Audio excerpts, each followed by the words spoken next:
हरे कृष्णा। आप सभी का श्रीमद् भागवतम के एपिसोड नंबर 5 में स्वागत है। आज हम पहले स्कंद के पहले अध्याय का 19वां श्लोक सीखेंगे।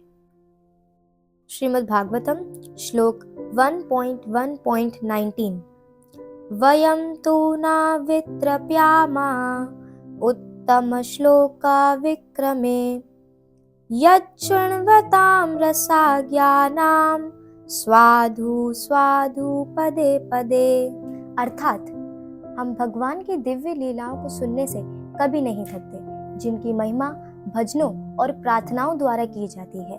जो लोग उनके साथ दिव्य संबंध का आनंद लेते हैं, वे हर क्षण उनकी लीलाओं को सुनकर प्रसन्न होते हैं। दुनियावी कहानियां, मनगढ़ंत कहानियां या इतिहास और भगवान की अलौकिक लीलाओं में बहुत बड़ा फर्क है।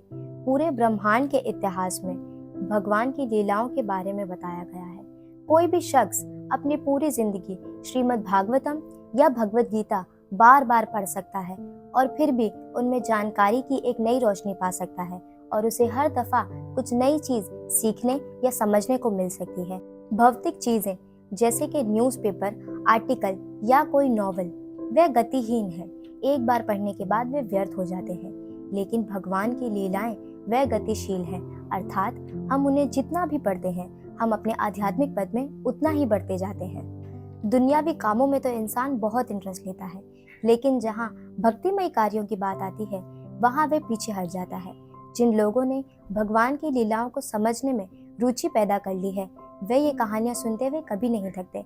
जैसे भगवद गीता के श्लोक 10.9 में बताया गया है कि भगवान के भक्त हमेशा भगवान के बारे में ही चर्चा करते हैं। वे भगवान के बारे में चर्चा करते हुए कभी नहीं थकते। सारी दुनियावी लिटरेचर्स अंधकार और अज्ञानता यानी डार्कनेस और इग्नोरेंस की कैटेगरी में आते हैं, लेकिन जो वैदिक लिटरेचर है ये इससे बिल्कुल अलग है। ये डार्कनेस से ऊपर है। इसका रस हमें इसे बार बार पढ़ने के बाद ही आता है। हमें हमेशा हरिनाम और भगवान की लीलाओं का श्रवण करना चाहिए, क्योंकि भक्ति का पहला स्टेप श्रवणम है। और जब हम भगवान की लीला और भगवान के नाम का श्रवण करते हैं तो हमारा हृदय ऑटोमेटिकली शुद्ध होने लगता है और हमें भगवान की लीलाओं को सुनने में और आनंद प्राप्त होता है। भगवान की कथा को समझने की शक्ति केवल मनुष्य जीवन में ही है, तो हमें इसे वेस्ट नहीं करना चाहिए।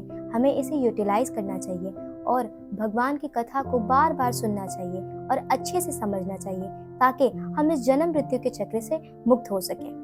हरे कृष्णा।